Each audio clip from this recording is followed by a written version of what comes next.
கிணற்றின் நீரில் அவன் உருவம் மங்கியது. ஆனால் அங்கே இருந்தது வேறு 3 முகங்கள்.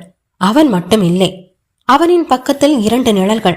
அவை அவனை பார்த்து கொண்டிருந்தன.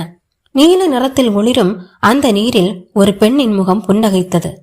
கிணற்றின் நீரில் மந்தமான அலைகள் முளைக்க நீரின் அடியில் மாறுபட்ட உலகம் தெரிகிறது. அந்த உலகில் ஒரு பழைய சிதிலமடைந்த வீடு. வீடு முழுவதும் நிழல்கள் நகர்கின்றன.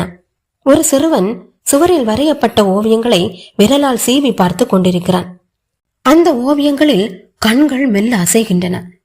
ஒரு பெண் காலையிலிருந்து மாலை வரை ஒரே இடத்தில் அமர்ந்திருக்கும் படம். அவள் சிரிப்பது போல தெரிந்தாலும் அவளது நிழல் மட்டும் அழுகை குரல் வெளிக்காட்டுகிறது. மரங்கள் காற்றில் அசையாமல் நிற்கின்றன. ஆனால் அவற்றின் நிழல்கள் மட்டும் தரையில் விரிந்து விலகுகின்றன. அவள் உதடுகள் ஒலியின்றி நகர்ந்தன. நீ மட்டும் என்னை காண முடியும். அவனின் பார்வை கிணற்றின் ஆழத்தை எட்டியது. அவன் 1 அடி தூரம் கீழே பார்வையை இழுத்தான். அந்த ஆழத்தில் குழந்தையின்